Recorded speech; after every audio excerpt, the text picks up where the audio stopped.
میری شادی کو 6 ماہ ہوئے تھے۔ ایک روز جب میں نے اپنے کمرے کا دروازہ کھولا تو میری ساس اور نند دونوں میرے سامنے کھڑی تھیں، اور ان کے چہروں پر ایسا غصہ تھا جیسے میں نے کوئی بہت بڑا جرم کر دیا ہو۔ مہرین نے مجھے دیکھتے ہی اپنا ہاتھ آگے کیا اور چیخ کر بولی، میرا ہار کہاں ہے؟ میں نے حیرت سے اس کی طرف دیکھا اور کہا، کون سا ہار؟ مہرین نے غصے سے کہا، وہی ہار جو میں نے اپنی الماری میں رکھا تھا۔ تمہارے علاوہ میرے کمرے میں کون آتا ہے؟ میں نے فوراً کہا، میں نے تمہاری الماری کو ہاتھ تک نہیں لگایا، مگر میری ساس نے آگے بڑھ کر میرا بازو پکڑ لیا اور کہا، جھوٹ مت بولو، ہم نے تمہیں رنگے ہاتھوں پکڑ لیا ہے۔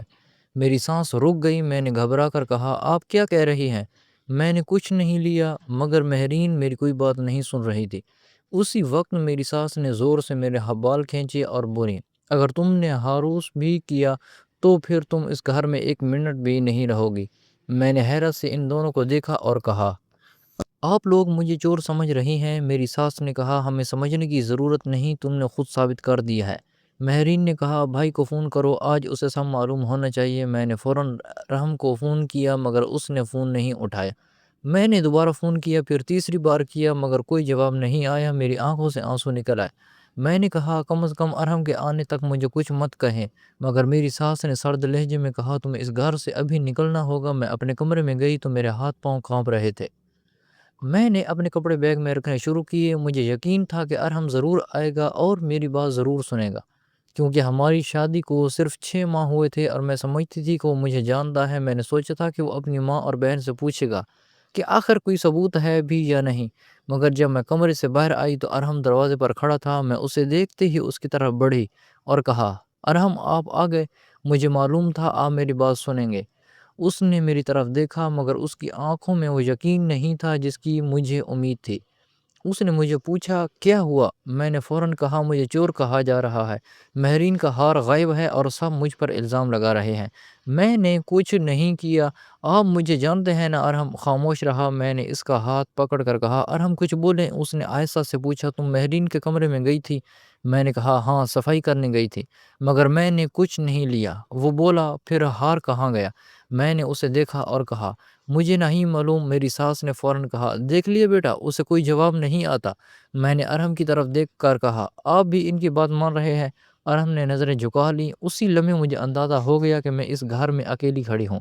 میں نے کہا، اگر آپ کو مجھ پر یقین نہیں تو میں یہاں نہیں رہوں گی، مگر میں چور بن کر نہیں جاؤں گی۔ مہرین نے کہا، تم چور ہو یا نہیں یہ تم خود جانتی ہو۔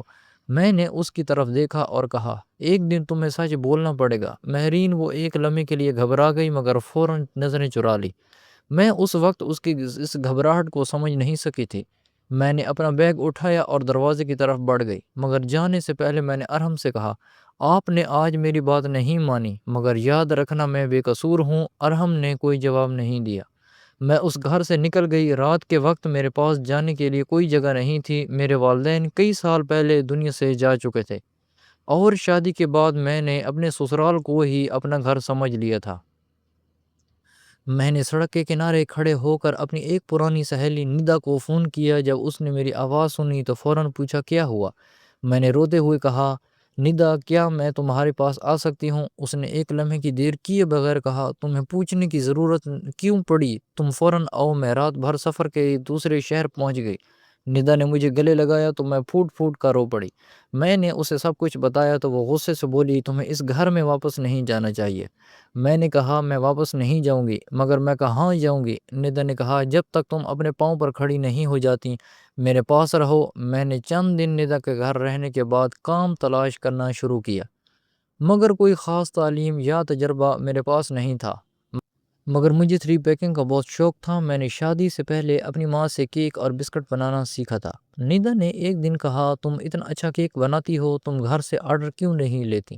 میں نے کہا، کون میرے کیک خریدے گا؟ ندا نے کہا، پہلے میں خریدوں گی، پھر میرے جاننے والے خریدیں گے۔ میں نے ہمت کی اور گھر سے کیک بنانا شروع کر دیا۔ انسٹاگرام میں اپنا پیج بنایا۔ ہولے ہولے آن لائن آرڈر آتے گئے۔ پہلے دن ایک آرڈر ملا، پھر 3 دن بعد دوسرا آرڈر ملا۔ میں صبح سویرے اٹھتی، آٹا، چینی، انڈے اور دوسری چیزیں خریدتی، پھر سارا دن کچن میں کام کرتی، رات کو کیک تیار کرتی اور صبح گاہک کو دے آتی۔ میرے ہاتھ میں درد ہوتا رہتا، مگر جب کوئی کہتا کہ کیک بہت اچھا تھا تو مجھے لگتا کہ شاید میں کچھ کر سکتی ہوں۔ میں نے اپنی ساری کمائی جمع کرنا شروع کر دی۔ چند ماہ بعد میں نے ایک چھوٹی سی دکان کرائے پر لے لی۔ دکان بہت معمولی تھی، مگر میرے لیے وہ میری زندگی کا آغاز تھی۔ میں نے اس کا نام اپنی ماں کے نام پر رکھا اور ایک چھوٹا سا بورڈ لگایا۔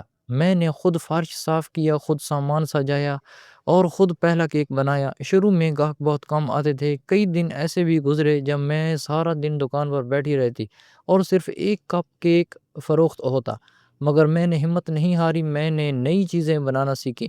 شادی کے کیک کے آرڈر کے لیے، بچوں کے لیے مختلف ڈیزائن بنائے اور آہستہ آہستہ لوگ میری بیکری کو جاننے لگے۔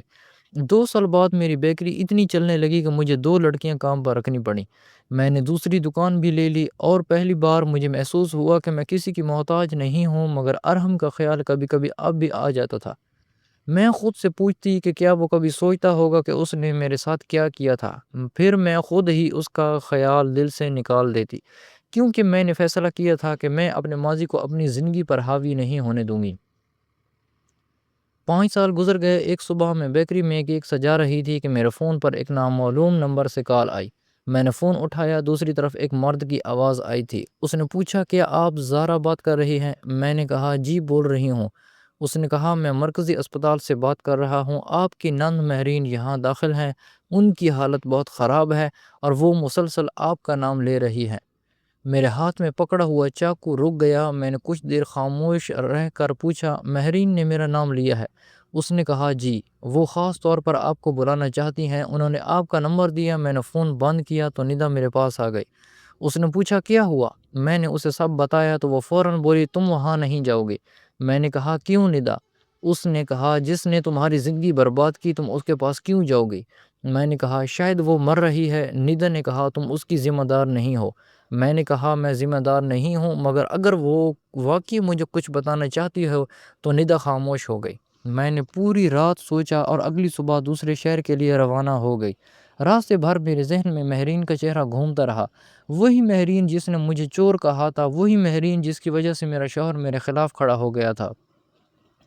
اسپتال پہنچ کر میں نے مہرین کا نام بتایا۔ نرس مجھے ایک کمرے میں لے گئی۔ مہرین بستر پر لیٹی ہوئی تھی۔ اس کا چہرہ زرد تھا، جسم بہت کمزور ہو چکا تھا اور سانس لینے میں اسے تکلیف ہو رہی تھی۔ جیسے ہی اس نے مجھے دیکھا، اس کی آنکھوں سے آنسو بہنے لگے۔ میں اس کے قریب گئی۔ وہ میرا ہاتھ پکڑ کر پھوٹ پھوٹ کر رونے لگی۔ میں نے کہا، مت رو، تمہیں آرام کی ضرورت ہے، مگر اس نے سر ہلایا اور بڑی مشکل سے کہا، زارا، مجھے معاف کر دو۔ میں خاموش رہی۔ اس نے کہا، میں نے تمہارے ساتھ بہت برا کیا۔ میں نے پوچھا، کیوں؟ وہ رونے لگی اور بولی، کیونکہ میں تم سے حسد کرتی تھی۔ میں حیرت سے اسے دیکھنے لگی۔ اس نے کہا، جب تم اس گھر میں آئی تو بھائی تمہیں بہت چاہتا تھا، امی تمہاری تعریف کرنے لگی، تم ہر کام اچھا کرتی تھی اور مجھے لگتا تھا کہ تم آہستہ آہستہ میرے گھر میں میری جگہ لے رہی ہو۔ میں نے امی کو تمہارے خلاف بھڑکانا شروع کیا۔ میں نے کہا، تم نے اس لیے مجھ پر چوری کا الزام لگا دیا۔ اس نے آنکھیں بند کر لیں اور کہا، ہاں۔ میرا دل زور سے دھڑکنے لگا۔ میں نے کہا، ہار کہاں تھا؟ مہرین نے روتے ہوئے کہا، میں نے خود چھپایا تھا۔ میں نے اسے دیکھا۔ وہ بولی، میں نے ہار اپنی کتابوں کے پرانے ڈبے میں چھپایا تھا اور پیسے بھی میں نے خود خرچ کیے تھے۔ پھر میں نے امی سے کہا کہ میں تم پر الزام لگا دوں گی۔ میں نے پوچھا، امی نے میرا ساتھ دیا؟ مہرین نے سر ہلا دیا۔ میرے دل میں جیسے کچھ ٹوٹ گیا۔ میں نے کہا، اور ارحم؟ مہرین نے نظریں جھکا لی۔ میں نے دوبارہ پوچھا، ارحم کو بھی معلوم تھا؟ اس نے بہت دیر بعد کہا، ہاں۔ میرے قدموں تلے زمین نکل گئی۔ میں نے کہا، وہ جانتا تھا کہ میں بے قصور ہوں؟ مہرین نے کہا، اسے بعد میں معلوم ہوا تھا۔ میں نے کہا، پھر اس نے مجھے واپس کیوں نہیں بلایا؟ مہرین نے آنکھوں سے آنسو پونچھتے ہوئے کہا، کیونکہ امی نے اسے دھمکی دی تھی کہ اگر وہ تمہیں واپس لایا تو وہ اپنی جان لے، اور میں نے بھی بھائی سے جھوٹ بولا تھا کہ تم نے مجھے دھمکایا ہے۔ میں نے اپنا چہرہ دوسری طرف کر لیا۔ مہرین نے تکیے کے نیچے ہاتھ ڈالا اور ایک لفافہ نکال کر میری طرف بڑھا دیا۔ اس نے کہا، یہ میں نے 5 سال پہلے لکھا تھا۔ میں نے لفافہ کھولا۔ اندر ایک کاغذ تھا۔ میں نے پڑھنا شروع کیا تو میری سانس رک گئی۔ اس پر دستخط پر پڑھی تو میرے ہوش اڑ گئے۔ اس میں اعتراف جرم تھا کہ ہار میں نے چرایا ہے اور میرے دستخط تھے۔ یہ بات صرف میں جانتی تھی کہ یہ دستخط جعلی تھے۔ تب مہرین نے مجھے یاد دلایا کہ آپ کو یاد ہے ایک روز میں نے آپ سے کہا تھا آپ کے دستخط دیکھنا چاہتی ہوں۔ ہم دونوں نے خالی پنے پر دستخط کیے تھے، دراصل میرے دماغ میں کچھ اور چل رہا تھا۔ میں نے وہ کاغذ چھپا کر رکھ لیا تھا، آپ کے جانے کے بعد بھائی کو دکھایا تھا کہ آپ نے اعتراف جرم کیا اور آپ کے دستخط بھی ہیں۔ اسی وقت دروازہ کھلا اور ارحم اندر آ گیا۔ وہ کئی سال بعد میرے سامنے تھا۔ میں نے اس کی طرف دیکھا اور کہا، تمہیں سب معلوم تھا؟ وہ خاموش رہا۔ میں نے کہا، جواب۔ اس نے آہستہ سے کہا، تمہارے جانے کے 2 سال بعد مجھے معلوم ہوا کہ مہرین نے تم پر جھوٹا الزام لگایا تھا۔ میری آنکھوں سے آنسو نکل آئے، مگر میں نے انہیں پوچھ لیا۔ میں نے کہا، پھر تم نے مجھے ڈھونڈنے کی کوشش نہیں کی؟ وہ خاموش رہا۔ میں نے کہا، تم نے اپنی ماں کے لیے اپنی بیوی کی عزت بیچ دی۔ ارحم نے سر جھکا لیا۔ میں نے کہا، تمہیں معلوم ہے اس کے بعد میں نے کتنی راتیں یہ سوچتے ہوئے گزاری ہیں کہ شاید واقعی مجھ میں کوئی خرابی تھی، شاید میں واقعی اس گھر کے قابل نہیں تھی۔ ارحم بولا، مجھے ہر دن افسوس ہوا۔ میں نے کہا، تمہارا افسوس میرے ساتھ نہیں تھا۔ ارحم، تم نے مجھے کبھی واپس نہیں بلایا۔ اس نے کہا، میں نے تمہیں بہت تلاش کیا۔ میں نے کہا، اگر تم واقعی تلاش کرتے تو میں مل جاتی۔ وہ خاموش ہو گیا۔ مہرین ہمیں دیکھ کر رونے لگی اور بولی، بھابی، بھائی کو معاف کر دو۔ ارحم بھی کہنے لگا، مجھے معاف کر دو، میں شرمندہ ہوں، میں کمزور مرد ثابت ہوا، اپنی ماں کو ناراض نہیں کر سکا۔ اب بھی کچھ نہیں بگڑا، اب واپس آ جاؤں، میں اپنی غلطیوں کا ازالہ کروں گا۔ میں نے کہا، ایسا ممکن نہیں ہے، کیونکہ تم نے مجھے اس وقت چھوڑا جب مجھے تمہاری سب سے زیادہ ضرورت تھی، اور اب جب میں اپنی زندگی خود بنا چکی ہوں تو تم واپس آ گئے۔ وہ بولا، میں اب بھی تمہیں چاہتا ہوں۔ میں نے کہا، محبت صرف چاہنے کا نام نہیں ہوتی، محبت میں انسان اپنے ساتھی کا ساتھ دیتا ہے۔ تم نے میرا ساتھ نہیں دیا۔ وہ خاموش رہا۔ میں نے مہرین کا ہاتھ پکڑا اور کہا، میں تمہیں معاف کرتی ہوں، مگر میں اس دن کو بھول نہیں سکتی۔ مہرین روتے ہوئے بولی، مجھے یہی کافی ہے۔ میں اسپتال سے واپس اپنے شہر آ گئی اور اپنی بیکری میں دوبارہ کام شروع کر دیا، مگر اب میرے دل میں ایک عجیب سکون تھا، کیونکہ جن لوگوں نے مجھ پر الزام لگایا تھا آج سب اپنے منہ سے اپنے جرم کا اقرار کر رہے تھے اور میں نے قصور ثابت ہو گئی تھی۔ ارحم پھر میری بیکری میں مجھ سے ملنے آیا تھا، کہنے لگا، میرے ساتھ چلو۔